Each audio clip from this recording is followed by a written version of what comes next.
Bonjour, donc une vidéo pour corriger la troisième série d'exercices du chapitre 18. Donc vous deviez écrire le plus simplement possible, c'est-à-dire calculer d'abord 9 fois A. Donc 9 fois A, c'est 9A, puisqu'on a vu qu'on pouvait enlever le signe fois devant les lettres. Ensuite 5A plus 2B moins A, on va regrouper les mêmes lettres. Donc 5A moins A, c'est 5A moins 1A, il nous reste 4A.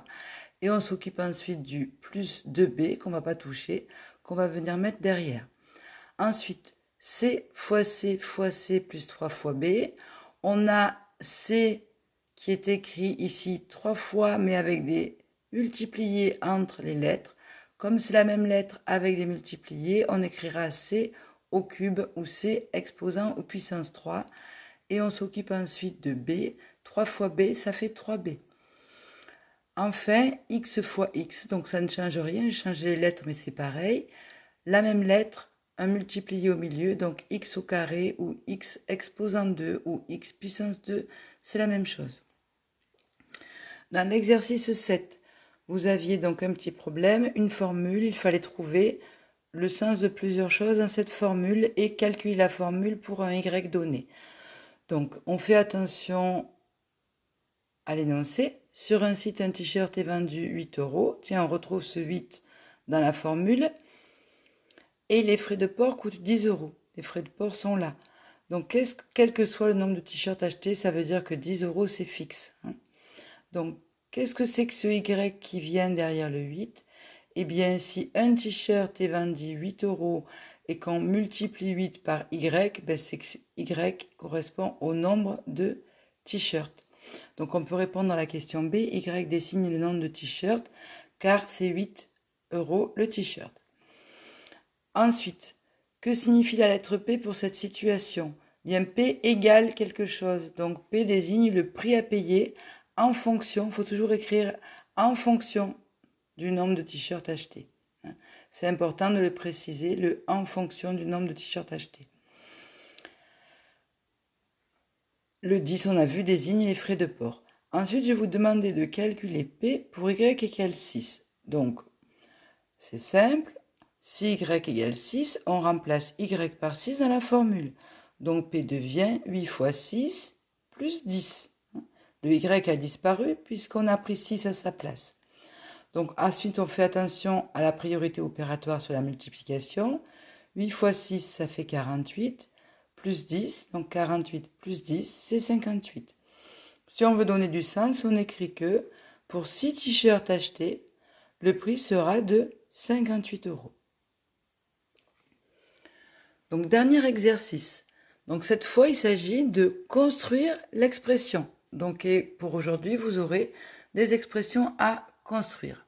Donc, on vous dit, Maya habite à la montagne, elle achète une carte de 100 € pour l'année. Puis, grâce à cette carte, elle paie 15 € le forfait de ski chaque jour à la place de 25 €. Le forfait, c'est ce qui permet de prendre les remontées mécaniques, télésiège, téléski, autant de fois qu'on veut dans la journée. Donc, on note N, le nombre de jours où elle skie, et on doit exprimer P, le prix payé, donc finalement comme dans l'exercice 7, en fonction de N, et non plus cette fois en fonction du nombre de t-shirts. Donc, on aura une expression qui commence par P égale. Donc, je commence par le petit a, on fera le petit b après. Donc, on va écrire P égale. Donc, on sait que dans cette expression, on doit voir N. N, on sait que c'est le nombre de jours de ski. Combien ça coûte un jour de ski? Tout à l'heure, un t-shirt coûtait 6 €. Là, le jour de ski lui coûte 15 €. 15 € parce qu'elle a payé sa carte à l'année de 100 €. Donc, les 100 €, on les retrouve comme on avait tout à l'heure les 10 € de frais de port. Ils sont fixes, ils sont payés à l'année. Et il y avait bien un puis, qui est le plus en mathématiques, les 15 fois n, c'est-à-dire nombre de jours multiplié par 15 €. Si vous avez mis le 100 d'abord et le plus 15 fois n après, c'est juste aussi. Ça n'a pas d'importance. L'important, c'est d'avoir une formule dans laquelle on a bien d'un côté 15 fois n et de l'autre côté 100 avec le plus au milieu. Donc, petit b, maintenant, je vais vous demander de calculer P si Maya a skié 28 jours dans l'année. On fait comme tout à l'heure. Cette fois, on remplace n par 28 puisque c'est le nombre de jours de ski. Dans la formule, P égale 15 fois N plus 100. Donc on garde P, on garde le égal, on garde 15, on garde fois, on remplace N par 28 et on ajoute les plus 100.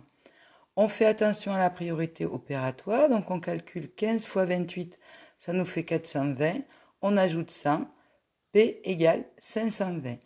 Si on veut donner du sens, qu'est-ce que ça veut dire? Ça veut dire que si Maya a skié 28 jours dans l'année, elle a dépensé 520 €, bien entendu, pour le ski sur les pistes. Voilà, j'espère que ça vous aura aidé. Donc vous allez avoir 3 derniers exercices pour ce chapitre à réaliser avec des constructions de formules. Donc regardez si vous avez besoin la vidéo 2 fois. Voilà, je vous souhaite un bon travail.